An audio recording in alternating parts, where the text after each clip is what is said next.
오늘 룩 팬티다.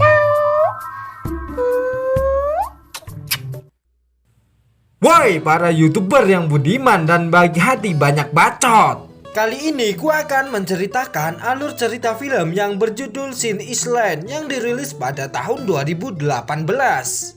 Walaupun puasa tetap semangat, jangan klemat-klemot kayak tumak kato. Film ini sendiri mengisahkan seorang suami istri yang baru menikah. Namun di awal pernikahan mereka, sang pria mengalami kebangkrutan dengan usahanya. Dan sang istri adalah seorang pramugari yang seksi, cantik, montok, bahenol kayak gitar Spanyol. Dan saking cantiknya, sang pilot pun naksir kepadanya. Apakah hubungan keluarga ini akan bertahan ataukah akan kandas dan sang wanita digenjot oleh sang pilot? Jika kalian penasaran, simak bacotan suara gua yang jelek sampai habis. Tanpa kopi, tanpa cemilan, Jones tanpa pasangan, kita ke kamar mandi dan kita ke alur ceritanya. Film diawali dengan sepasang kekasih yang lagi melangsungkan acara pernikahan. Sang pria bernama David dan sang wanita bernama Kanika. Kanika berprofesi sebagai pramugari dan sang David berprofesi sebagai fotografer yang profesional. Setelah beberapa minggu menikah, terlihat sang David yang mendapatkan job memotret dari seorang kliennya. Setelah mengajukan penawaran dan sebuah sampel dari acara pernikahannya sendiri, akhirnya kliennya pun mau untuk menggunakan jasa dari David.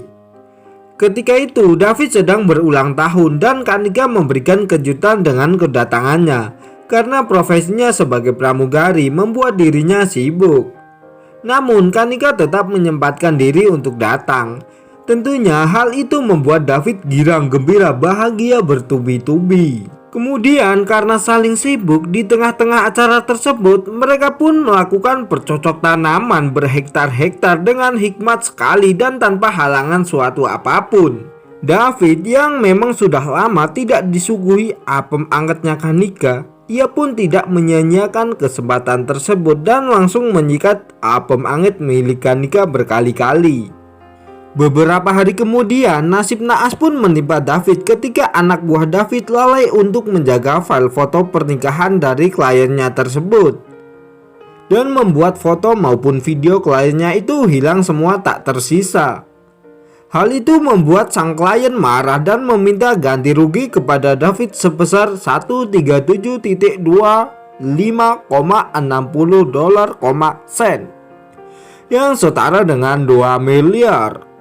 Hal itu membuat David mau gak mau harus menjual seperangkat alat pemotretannya yang membuat David gulung tikar alias bangkrut alias rugi. Sekarang David menjadi si aceng alias bapak rumah tangga. Kerjaannya setiap hari nyuci, ngepel, nyapu, nyuci piring, nyuci baju, dan masak. Intinya si David menjadi BRT. Tahu nggak BRT kalian? Alias bapak rumah tangga. Kanika yang kasihan melihat suaminya, ia pun meminta kepada temannya untuk mengajak David bekerja. Namun David sudah kehilangan rasa semangat untuk bekerja kembali. Malam hari pun tiba. Kanika sang pramugari bukannya melakukan bercocok tanaman dengan suaminya, ia malah bermimpi bercocok tanam dengan sang pilot satu maskapai dengannya. Hal itu terbayang-bayang di benak Kanika karena sang pilot selalu memberi perhatian lebih kepadanya. Namun Kanika tetap tidak merespon lebih dari sang pilot tersebut. Stephen yang tahu bahwa Kanika sudah mempunyai suami, ia malah dengan nekatnya mengantarkan Kanika pulang ke rumahnya setelah usai penerbangan. Hal itu membuat David curiga dan marah kepada Kanika. Ditambah-tambah Kanika tidak mau menyerahkan bikang angetnya lagi kepada si David suaminya. Hal itu diperkuat dengan David yang melihat isi WhatsApp dari Kanika bersama si Stephen saat Kanika sedang tidur. Akhirnya David pun memutuskan untuk ikut ke acara pesta yang diadakan oleh Stephen. Namun ketika sang pilot lagi ngebacot, Kanika terlihat senyum-senyum manja kepada sang pilot. Hal itu membuat pertengkaran dua sejoli ketika sudah pulang ke rumah. David pun lantas menuduh Kanika bahwa Kanika sudah bercocok tanam dengan Stephen alias dengan sang pilot. Tetapi Kanika pun menyangkal tuduhan dari sang suami. Esok harinya, Robert, mantan anak buah David, pun memberikan sebuah tiket liburan kepada David untuk menenangkan diri sejenak dengan apa yang ia hadapi sekarang. David pun tidak menyia-nyiakan kesempatan tersebut dan langsung cus OTW, gak pakai lama untuk liburan. Welcome to Sin Island, sir. Thanks. An island? Pagi hari sesudah sampai di pulau tersebut, ia pun sibuk mencari cincin pernikahannya yang terselip entah kemana karena semalam dirinya habis mabok. Namun beruntungnya David malah melihat wanita yang sedang yoga tanpa menggunakan sehelai benang pun di tubuhnya. Namun David yang nyawanya belum terkumpul, ia pun menghiraukannya. Ia pun kembali mencari cincin tersebut dengan gerusa-gerusu. Wanita kocak ini malah terganggu dengan suara kemblundung yang dihasilkan oleh si David mencari cincinnya. Dan ia pun langsung menghampiri David dengan keadaan masih mantap. Pemandangan dua pegunungan yang membuat hasrat ingin memegangku pun tumbuh. Malam harinya mereka pun bertemu kembali ketika David sedang mabok di bar. Gadis ini bernama Tasha. Tasha adalah seorang desainer baju. David yang merasa bersalah karena telah mengganggu Tasha, ia pun meminta maaf dan ingin mentraktir makanan untuk si Tasha. Tasha yang memang orangnya mudah bergaul serta opo anane, mereka pun semakin akrab. Ditambah-tambah Tasha ini dengan elegannya, ia pun menari dengan goyangan yang ngebor sekali. Mereka pun semakin akrab dengan setiap hari bersama dan berendam bersama yang membuat ular sanca milik David pun kembali aktif.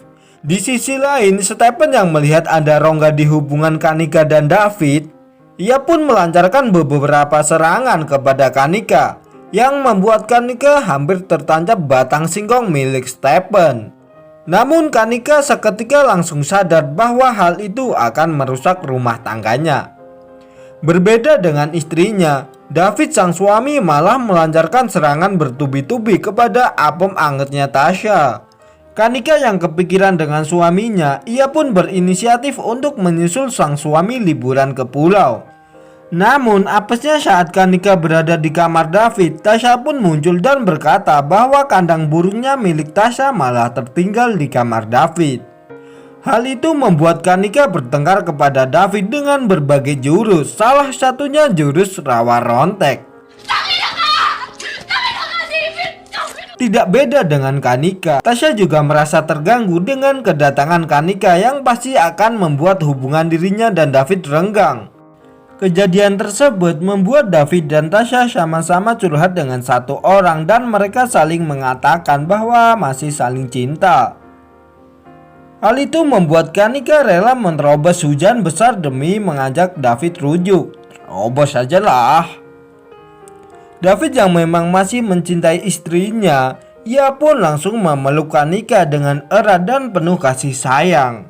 Mereka pun langsung melancarkan serangan bercocok tanaman berhektar-hektar karena memang sudah lama mereka tidak melakukan serangan tersebut. Sikap aneh pun mulai terlihat kepada Tasha yang mencari informasi tentang identitas dari Kanika. Entah berniat apa, Tasha rela mengikuti yoga yang Kanika ikuti. Kanika yang merasa terganggu dengan Tasha sang pelakor, ia pun memperingati Tasha untuk menjauhi David. Namun Tasha tidak gentar sedikit pun. Ia malah mengirimkan hadiah kamera baru kepada David yang berhasil membuat Kanika cemburu. Namun Kanika mengatakan bahwa hadiah itu dari si Tasha. Tasha juga berhasil merayu David stay di rumahnya saat ia mengaku dikasari oleh suaminya. Namun Kanika yang curiga pun langsung mendatangi tempat kerja suaminya Tasha. Hal tak terduga pun dikatakan oleh suami Tasha. Ternyata Tasha mempunyai kelainan, di mana dirinya mempunyai rasa cemburu yang berlebihan kepada siapapun yang merasa menghalang-halangi kebahagiaan dirinya. Di rumah, Tasha pun meminta agar David menerjunkan singkongnya ke apem milik Tasha. Namun David yang mengira bahwa Tasha tak waras, ia pun tidak mau dan langsung pergi begitu saja. Setelah Kanika pergi, Tasya pun datang dan langsung menyekap suaminya sendiri dan menyiksanya sampai ke liang lahat. David yang penasaran dengan akhlaknya Tasya, ia pun langsung mencari jati diri dari Tasya. Dan ternyata Tasya adalah wanita autis. Ia sudah sering keluar masuk penjara. Pertengkaran antara dua emak-emak rempong pun tak terelakkan, di mana sang pelakor sengaja ingin menabrak Kanika ketika berada di parkiran. Kanika yang sudah mengetahui bahwa sang pelakor Tasya adalah wanita autis, ia pun langsung membalasnya dengan menarik rambutnya ketika sedang berjalan mobilnya. Sang pelakor autis pun tidak tinggal diam.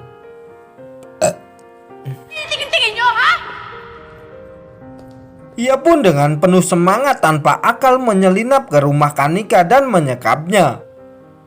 David yang baru pulang pun ia terkena tembakan saat ingin menyelamatkan Kanika.